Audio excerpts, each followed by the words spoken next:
no va a haber un estímulo que resulte en una cuestión que nosotros vamos a poder ver aquí. Queremos ver qué es lo que está haciendo nuestro paciente durante la grabación para poder comparar y decir, ok, esta parte del registro sí checa con una actividad epiléptica o no. De hecho, en el video el perro está tomando agua o comiendo croquetas o se está rascando. Entonces, toda esa actividad o esa interferencia eléctrica nos va a ayudar el video para determinar si es relevante o no. Estos son los parámetros para grabación. Obviamente no se los aprendan, ni voy a ir como mucho en detalle al respecto, pero bueno, es para que los tengan en algún lugar. Súper importante es que revisemos esto que se le llama impedance, que es lo que les hablaba hace rato, que es la resistencia que va a tener o la cantidad básicamente qué tanta electricidad se va a perder y entre más electricidad se pierda, pues obviamente es más problemático para nosotros. Queremos que la mayoría de estos canales estén por debajo de los 16K. En este ejemplo, probablemente SGR y SGL estén desconectados, por eso tienen un nivel de contaminación tan alto, pero probablemente EOG, que así es como se llama aquí, eh, no esté o bien conectado o se haya salido, por eso tenemos un nivel de contaminación también alto. Normalmente estamos tratando de que estén por debajo de los 16. Idealmente abajo de los 20 es como lo más realista, abajo de los 16 es perfecto, pero abajo de los 20 sería ideal. Entonces este a lo mejor habrá que revisarlo. Eso es lo que, como se van a ver las barras del electroencefalograma, aquí es donde vamos a tener la frecuencia de barrido. Esta ahorita se los voy a explicar, el filtro. Am, en América es un filtro de 60 Hz, en Europa es un filtro de 50 Hz. Y eso tiene que ver cómo está construido el cuarto y el tipo de plug, el tipo de enchufe, el tipo, no sé cómo se diga en español, de clavija que se tenga para los aparatos electrodomésticos. ¿Ok? Pero bueno, eso lo vamos a ver ahorita. Bueno, filtros. Básicamente el electroencefalograma, de nuevo, tiene mucho sonido, entonces queremos aplicar cierto tipo de filtros. Podemos utilizar 4 diferentes tipos de filtro. Filtros de paso bajo, es decir, todo lo que sea de baja frecuencia pasa, de paso alto, de paso de banda o de notch. En el filtro de paso bajo quiere decir que lo que estamos filtrando fuera de nuestra grabación son todas las frecuencias altas. Aquí podemos ver la frecuencia. Todas las frecuencias bajas, aquí las vamos a tener. Las altas no. Como se pueden imaginar, el de paso alto es completamente lo opuesto. El paso de banda es donde determinamos, queremos una frecuencia que vaya de 0.1 Hz a 70 Hz, de 30 Hz a 40 Hz. Y de ahí se pueden empezar ustedes a poner de cuánto es el, el, el filtro que ustedes necesitan. Y el de notch, que es precisamente elimina es una frecuencia en específico y las demás siguen pasando. Esta es importante porque, de nuevo, como pueden ver aquí, eso es lo que vamos a ver en un electroencefalograma sin el filtro notch. Se ve como un poco, no sé cómo decirlo, en inglés decimos como fuzzy, como un poquito, eh, pues no está como tan bien definidas cada una de los puntos del electroencefalograma. Cuando se aplica el filtro, así es como se ve la imagen. Vean cómo cambia la calidad y se ven las ondas un poquito mejor. Entonces es lo que estamos tratando de encontrar aquí. Ahora, la ganancia, que es esto que es la sensitividad, va a ser básicamente qué tan grandes o qué tan bajas o qué tan prominentes se van a ver alguna de las ondas. Esto es una sensibilidad del siete que es como muy baja. Entonces van como las ondas se ven pequeñas, pero cuando bajamos la sensibilidad 3, esas ondas se ven aún mayores, aún más grandes, es decir, es más sensible que nosotros encontramos cierto tipo de ondas. Obviamente todo esto viene con la experiencia, porque así son todos, así como se ve esta pantalla, así son todos los electroencefalogramas. Son un montón de ondas, un montón de puntitos, un montón de spikes, un montón de waves. Y aquí lo que tenemos que tratar de hacer es encontrar si alguna de estas es, si acaso, relevante o no. Pero bueno, nada más para darles el ejemplo de la ganancia. De 7 es normalmente cuando se lee de 7 a 10. 3 es mucho, mucho, mucho, muy sensible, un poco difícil, pero ven lo que pasa cuando nos vamos a 15. Todas las ondas, por ejemplo, céntrense en estas que están aquí. Vean cómo aquí se ven súper prominentes y aquí está casi, casi plano, porque hemos cambiado la sensibilidad. Entre más alta la sensibilidad, es decir, entre más alto los microvolts, más plano se ve el electroencefalograma, y entre menos sensibilidad, más se van a ver las ondas. ¿Ok? Es una cuestión de acostumbrarse a cómo leer el electroencefalograma. El montaje es básicamente el arreglo de las derivaciones que vamos a mostrar en el electroencefalograma. El tipo de montaje nos va a ayudar para mejorar la exactitud y la facilidad para identificar un evento en el electroencefalograma. Hay dos tipos de montaje que vamos a utilizar, el bipolar y el de referencia. ¿Ok? Cuando utilizamos el de referencia, estamos utilizando un electrodo de punto neutro, en donde no hay ninguna actividad eléctrica, como el de la nariz que les mostraba, y vamos a comparar todo contra esa referencia. ¿Ok? Las ondas se van a localizar, por lo tanto, basado en la amplitud, porque el fondo debería ser eléctricamente neutro, porque no tenemos nada en ese electrodo de referencia. ¿Ok? Entonces vamos a comparar la amplitud de esas ondas contra un punto neutro. Aquí es importante que lo sepan, porque si la referencia es activa y la referencia está haciendo un montón de ruido, entonces la referencia se va a hacer así. Entonces, cuando tratamos de comparar los otros, todo se va a ver pequeño porque esa referencia está muy activa. ¿Cómo se va a ver de manera como representación gráfica? Esta es la referencia, ¿bien? Entonces, cuando comparamos este punto con F3, así se va a ver la ola. Este punto con C3, así se va a ver la onda. Este punto con T3, así se va a ver la onda. Y sucesivamente. Todo se va a comparar contra este electrodo. Esto nos va a ayudar para identificar cuál es el sitio eléctricamente más activo. En este caso podemos decir que es T3, porque es donde tenemos una onda más marcada comparada con el resto de los lugares. Para esto nos ayuda el montaje de referencia. ¿Ok?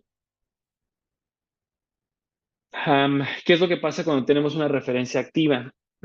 Si todos los electrodos se mueven así, vean cómo todo aquí está como coordinado, es porque esta referencia se está moviendo. Y como la referencia se mueve, todo se mueve. ¿Ok? Entonces, esa es una de las grandes limitaciones, que si la referencia tiene algún tipo de actividad eléctrica, pues eso va a contaminar el resto del electroencefalograma. El montaje bipolar es cuando tenemos dos tipos bueno, un electrodo se compara contra otro electrodo y se hacen las derivaciones, ¿ok? Ahorita les muestro eso. Se puede hacer longitudinal y transversamente y tratamos de encontrar en qué sitio hay un electrodo que tiene una phase reversal, una fase reversa, que es lo que les mostraba, en donde se están encontrando las ondas de manera opuesta, porque ese es el punto de interés. Este es de humanos de nuevo, pero vean aquí, esta cadena de aquí abajo es básicamente O2 con P8, P8 con T8, T8 con F8 y F8 con FP2. Aquí podemos ver cómo todas estas se hace como una cadenita en donde cada uno está comparado con el otro. ¿Cómo se va a ver? Si tenemos, recuerden aquí los electrodos. Input número 1, FP1 con F3 se va a ver así, hacia arriba. C3 con F3 se va a ver hacia arriba. Podemos inferir que el punto en común quizás no sea FP1 ni C3, porque esta onda la podemos ver. El electrodo que tienen en común es F3.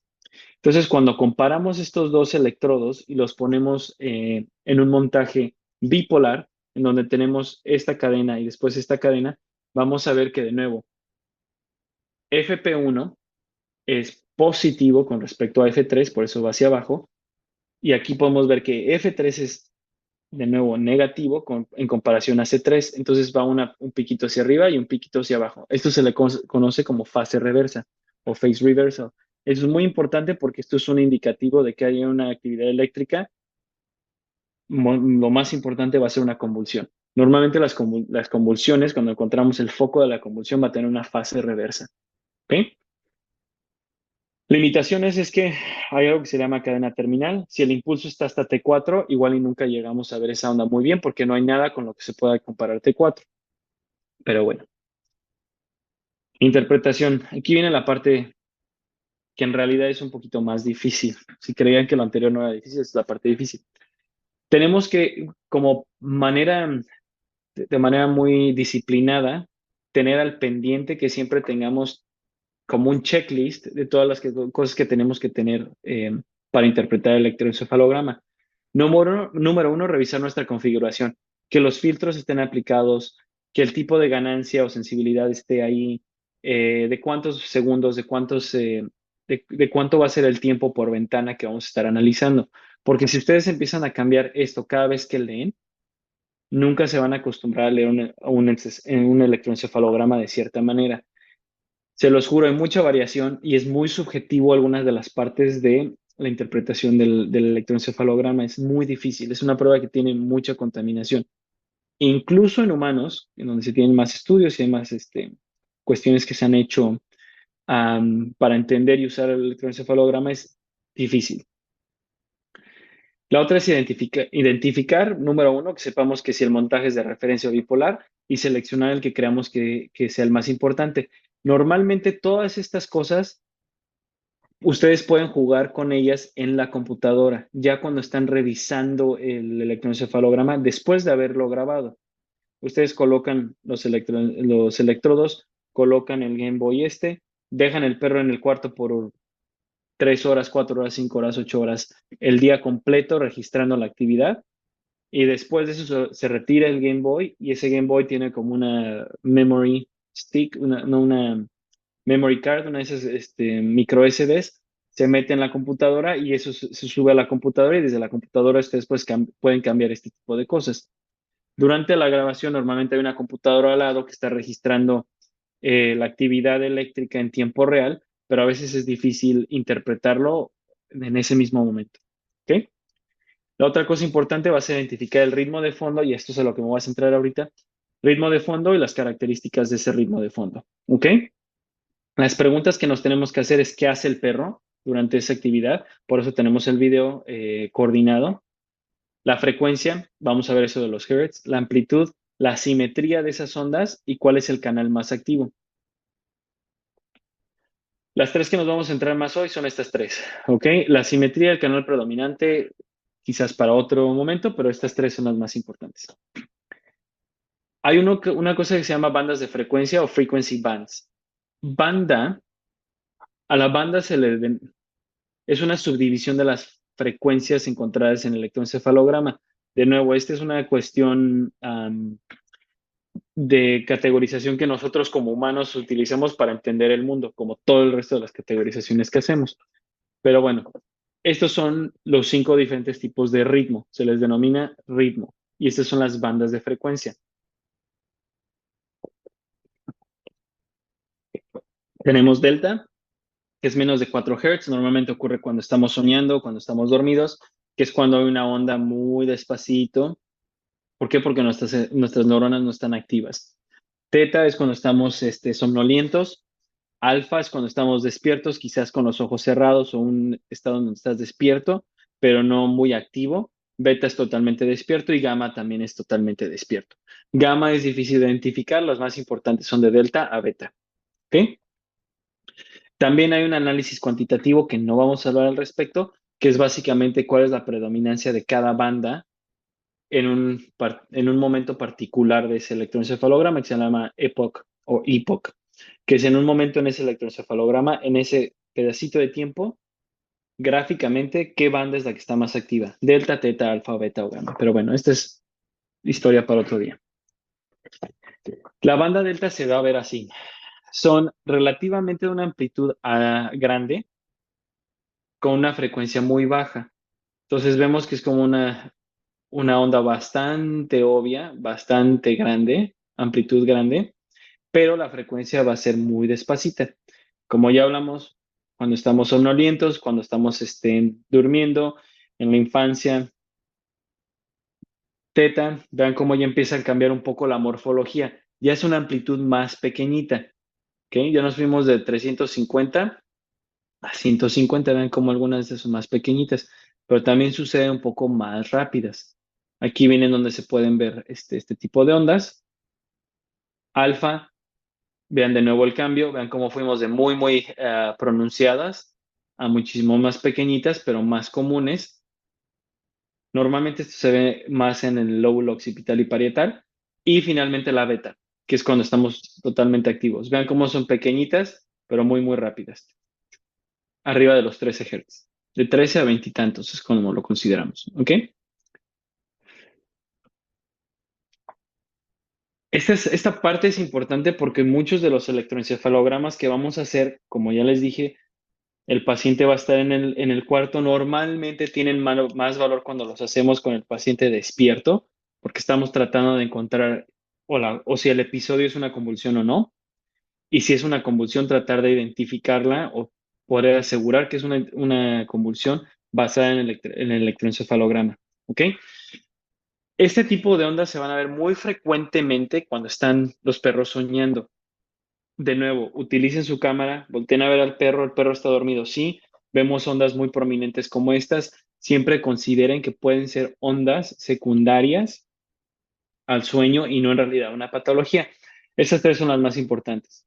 Ondas vértex, complejos K y sleep spindles, que son como puntas de sueño, supongo, sleep spindles. Usos de sueño, creo que esa es la palabra que encontré. Espero que ese sea lo que se utiliza en español para los sleep spindle. Uso de sueño. Saben el uso como el de las agujas, pero bueno, aquí podemos ver. Primero vamos a tratar de identificar cuál es el ritmo predominante, que por ejemplo, si tomamos esta sección del electroencefalograma, vemos una onda grande aquí, otra aquí y otra aquí. Entonces tenemos una onda, dos ondas. Este es un ritmo delta, probablemente. Una onda, dos ondas, tres ondas, casi cuatro ondas. Sigue siendo delta. Entonces tenemos aquí una onda, dos ondas, una, dos ondas. Estos piquitos pequeñitos no les pongan mucha atención porque normalmente es contaminación y después vemos esta parte más frecuente. Si sabemos que el perro está dormido porque tenemos un ritmo delta y lo estamos confirmando con nuestro video, entonces podemos decir que estos normalmente van a ser hallazgos normales. Hablando de hallazgos normales, vamos a hablar un poquito de los artefactos. Y esta parte se puede volver un poquito abrumadora, porque hay muchos artefactos que pueden interferir con el electroencefalograma. Vamos a tener electromiografía. ¿Por qué? Porque si no lo pusimos subcutáneo y lo pusimos intramuscular, se va a contaminar con la actividad del músculo. La respiración también contamina porque es un movimiento grande y entonces todo eso interfiere. Parpadeo también es algo que puede interferir. Al final del día es un músculo que se está moviendo y es una onda bastante grande. Movimiento de la lengua, movimiento de los ojos. Electrocardiograma a veces puede interferir y básicamente cualquier movimiento o generador de actividad eléctrica en el cuerpo puede contaminar. Entonces la lista es larga. Los externos o no fisiológicos son los que sí podemos controlar en cierta medida. Que esté bien instrumentado el perro, que todos los electrodos estén bien posicionados, que el ambiente, que no estemos en un lugar que, por ejemplo, hayan muchas máquinas electrónicas al mismo tiempo porque pueden contaminar ese electrodo que a lo mejor está ligeramente fuera, o que la computadora no esté funcionando muy bien, que hay un problema con el digitalizador. Uno de los artefactos más comunes es el ojo. No le pongan mucha atención a esto ahorita, o bueno, si lo quieren ustedes realizar en su casa con más tiempo, es un poquito de un concepto que vale la pena repasar si les interesa la electroencefalografía, pero por ejemplo el ojo en este caso va a actuar de nuevo como un dipolo, como lo que sucedía con la neurona. Vean cuál es el estándar, digamos que el estándar de las ondas que está despidiendo el cerebro. Esto es lo normal, como se deben ver. Si ustedes ven una onda de este tamaño, es porque la actividad seguramente no provenga de la corteza. Esto es muy, muy, muy, muy alto, tiene una amplitud muy grande. Entonces seguramente no sea la corteza. Una de las cosas que puede ser el ojo, porque si el ojo se va hacia arriba, quiere decir que este dipolo cambia, lo positivo se va hacia arriba y lo negativo se va hacia abajo. El electrodo va a registrar este cambio de la electricidad, entonces va a haber una onda negativa hacia arriba y si el ojo va para abajo se va a ver así, ¿ok? Parpadeo, pueden ver cómo en todos los canales, normalmente los que están cercanos al ojo, por ejemplo, F3 y T3, F3 es por aquí, T3 es por acá, F3 y C3, y vean, F4, T4, y básicamente sus análogos del otro lado. Vean cómo son las únicas que están reaccionando y se ve como una onda un poquito más grande. Esto es un artefacto por parpadeo de electrocardiograma. Vean cómo esta referencia, bueno, este electrodo, porque no sé en realidad si es la referencia o no, puede ser la referencia, de hecho, porque lo vemos en varios canales. Pero vean cómo se ve el pip, pip, pip, pip, pip. Y en cada una de los trazos se puede ver esa pequeña ondita. Esa pequeña ondita probablemente corresponda con el latido del corazón en el electrocardiograma. Entonces, probablemente esa referencia esté contaminada con algo del electrocardiograma. Probablemente este perro también tiene un electrocardiograma al mismo tiempo.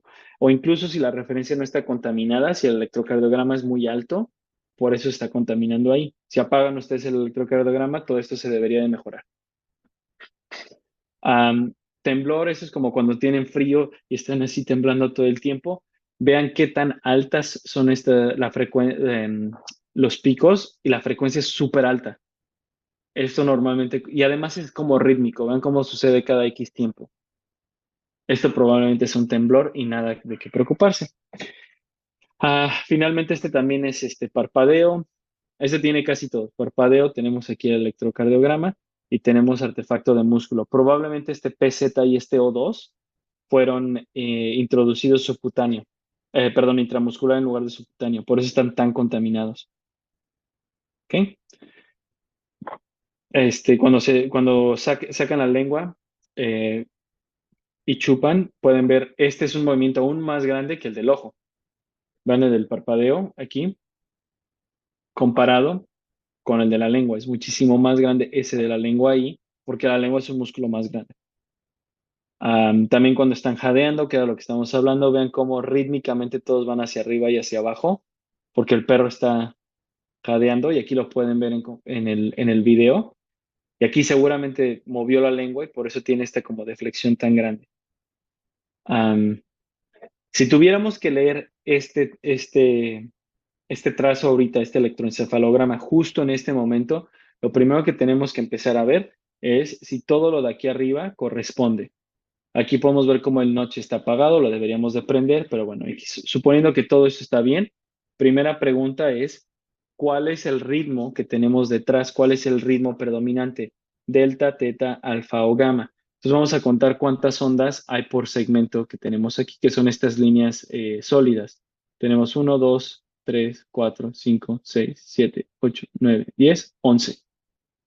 1, 2, 3, 4, 5, 6, 7, 8, 9, 10, 11. Probablemente sea un alfa, ¿no? Dijimos delta es de 0 a 4, 4 a 8 es teta, 8 a 12 es alfa. Entonces este es un alfa. Sabemos que este perro normalmente va a estar en un estado mental como calmado y tenemos un poco de parpadeo porque ven esta deflexión aquí, ven estas deflexiones aquí. ¿Ok? Pero bueno, ahora les voy a dar algunos ejemplos de lo que serían anormalidades de ese electroencefalograma. Y de nuevo, es difícil. Esto viene con un poco de práctica y observar muchos electroencefalogramas y tratar de nuevo, comparar lo que ustedes están viendo en el video y clínicamente con lo que ustedes ven en la pantalla. Recuerden que todas estas pruebas de electrodiagnósticos no sustituyen su examen neurológico y su capacidad clínica de interpretar una prueba. Una prueba es una prueba. Si ustedes no son un doctor que sea detallado en su examinación, que haya hecho su examen neurológico y que lleve una historia clínica eh, bien detallada, no importa qué prueba manden, no les va a funcionar. ¿Ok? Al final de las abnormalidades y antes de las preguntas, les voy a decir, en mi opinión personal, para qué se puede utilizar el electroencefalograma de mejor manera en una práctica, digamos, más cotidiana. Este son el tipo de cómo se van a ver las ondas que son anormales. Tenemos spike, sharp wave, spike and slow wave. Todas estas, como pueden ver, son relativamente pequeñas, son relativamente cortas también, y la morfología normalmente empiezan ligeramente positivas, pero la proyección más grande siempre va a ser negativa, ¿ok? Entonces así es como se van a ver. Este es de un paper que lo pueden buscar del doctor Roberto Poma. Esto fue en Guelph hace ya bastante tiempo, pero este se encontró como un spike and wave.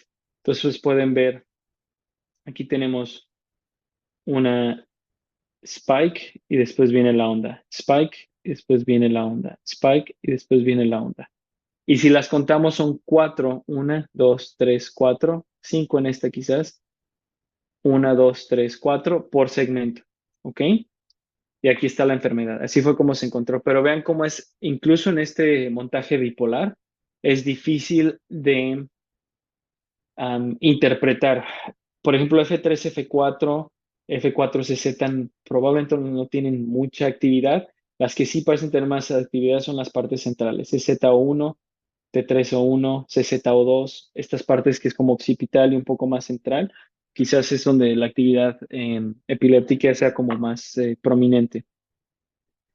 Um, este es otro absent seizures o convulsiones ausentes en un rodesiano. De nuevo, aquí vamos a tener una SWC, significa Spikes and Wave, Spikes and Wave Complex. Y aquí podemos ver de nuevo ese patrón de 1, 2, 3, 4 y veremos cómo se ve la punta y la onda, punta y la onda, punta y la onda. Este es de un Cavalier, de nuevo Spike and Wave. Vean la actividad eléctrica tan masiva en esta parte. Esto no puede venir de la corteza. Esto tan prominente es o el perro dando de lengüetazos o movimiento ocular muy agresivo. Y aquí pueden ver en el video cómo lo están restringiendo. El perro está siendo agarrado en ese momento. Probablemente es porque lo están moviendo de un lado a otro o algo. Pero a pesar del perro en algún momento no estar haciendo ningún movimiento, vean cómo aquí se registra la actividad eléctrica y tenemos de nuevo un spike and wave. Tenemos aquí la pequeña, quizás en este lado se ve un poquito mejor. Tenemos una punta y después la onda, una punta y después la onda. Aquí de nuevo una punta y después la onda. Este se ve muy bien, de hecho. Punta y después la onda. Punta y después la onda. ¿Ok? Y bueno, eso es básicamente todo lo que les venía a contar el día de hoy acerca de la electroencefalografía. Todas mis referencias están aquí. Y finalmente lo que les quería yo comentar, ¿para qué se va a utilizar el electroencefalograma de manera más rutinaria o lo que les podemos ayudar mejor? Si hay un evento paroxismal, no me acuerdo cómo se dice en español, paroxístico, un evento paroxístico que no estamos muy seguros si va a ser una convulsión o algún otro desorden de movimiento, vale la pena reproducirlo con el electroencefalograma. Si es un perro que las convulsiones, o que por ejemplo tenemos un perro con convulsiones y no sabemos si continúa teniendo convulsiones, si está en un estado epiléptico, o si esas convulsiones ya terminaron y podemos o descontinuar nuestras infusiones de diazepam, propofol o quitarlo de la inducción del coma, esas son dos maneras muy prácticas para las cuales la electroencefalografía se puede utilizar. De ahí en fuera, otras cosas como por ejemplo si la terapia está funcionando, si la frecuencia de convulsiones ha disminuido, todavía estamos muy pronto para poder decir que es una prueba que podemos utilizar de manera muy confiable. No sé si eso es algo de sentido, pero pues bueno, esas son todas las cosas que les venía hoy a comentar, pero pues ya, eso es todo. No sé si alguien tenga alguna pregunta. Sí, Doc, muchas gracias. La verdad No, que ok. felicitarte porque creo que has usado tu tiempo muy sabiamente, muy bien Gracias. aprovechado. Sí, sí, sí, porque dijiste todo del principio al final. Me parece que estuvo además súper claro, así que bueno, muy bien. Yo te iba a hacer Perfecto, justamente la pregunta de los usos clínicos, pero lo acabas de responder. perfecto. Eh, Bien, pero hay un par de preguntas más. ok, Pregunta Diego Lodoño Franquis. Hola doctor, perfecto. buenas tardes. He visto que por parte de los anestesiólogos y neurólogos hay mucha disparidad por el uso de Propofol al actuar directamente sobre neurotransmisores corticales. ¿Esto puede afectar el trazo del electroencefalograma?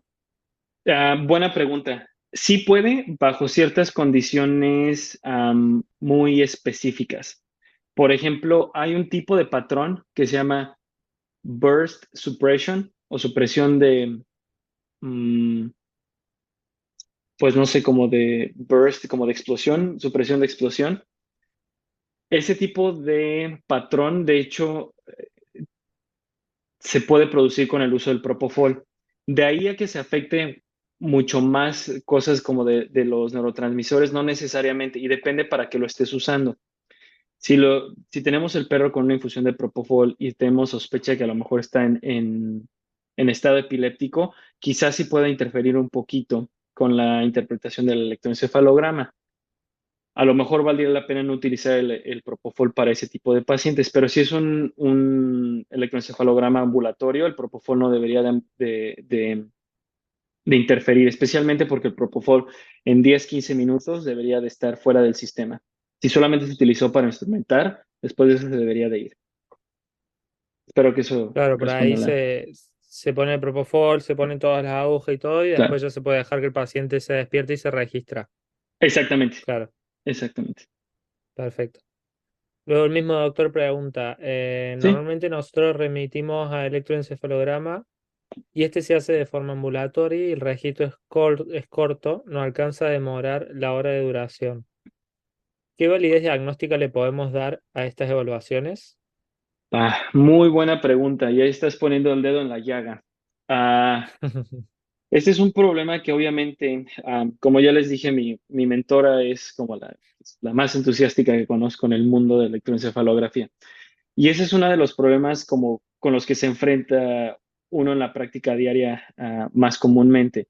Porque un registro muy corto puede todavía tener valor diagnóstico, pero eso va a depender en realidad meramente de suerte. ¿Por qué digo de suerte? Si el perro está teniendo estos eventos que no sabemos si son convulsiones o no, y los eventos ocurren una vez al mes, estadísticamente, ¿cuáles son las probabilidades de que nosotros podamos registrar ese evento que no estamos seguros si es convulsión o no en una hora de registro? Quizás sea bajo.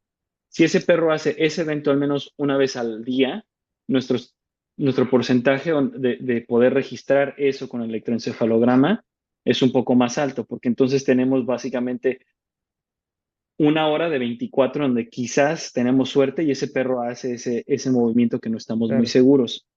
Entonces es un poquito de suerte. De hecho no me acuerdo si ya lo publicó o no, pero la doctora Fiona James, que es mi tutora, hizo una publicación en donde estoy casi seguro ya salió, de cuáles son las probabilidades de nosotros identificar una anormalidad con el electroencefalograma ambulatorio.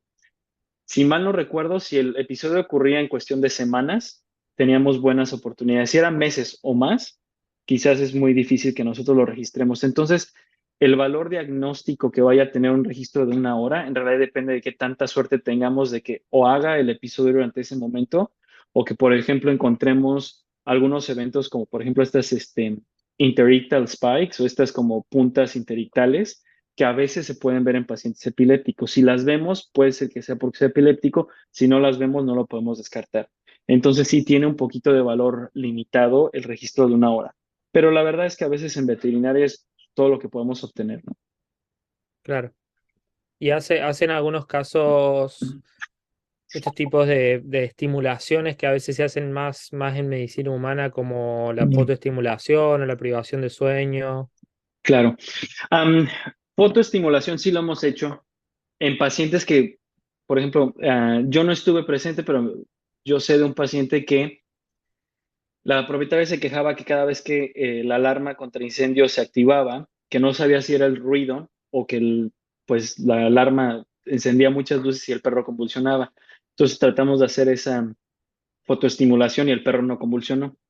Entonces, pues inferimos que no era como cuestión de la luz y era a lo mejor un poco más por el ruido. Pero eso se puede hacer. Privación del sueño, eso no lo hemos intentado. Sería interesante ver, aunque sería un poco complicado entender. Bueno, sería un poco complicado mantener ese perro despierto y que la gente Sí, no se queje de que es como maltrato animal o ya sabes, ¿no? Que ahora está como muy de sí, moda no es eso. fácil, no es fácil. Y además, que tampoco se sabe si vas a inducir actividad epileptógena porque, claro, al final las crisis convulsivas por epilepsia la mayoría son durante el sueño también, entonces, Exactamente, exactamente. ujú, Sí, es un poco complicado. sí. Vale, hay una pregunta más que pregunta si con el electroencefalograma se podría evaluar alguna enfermedad inmunomediada. Ninguna que yo conozca, ni tampoco en humanos, ¿eh? Normalmente cualquier evaluación de electroencefalografía va a ser meramente para, pues, o convulsiones o eventos paroxísticos que podrían ser desórdenes de movimiento o no, pero no inmunomediadas, al menos no que yo sepa.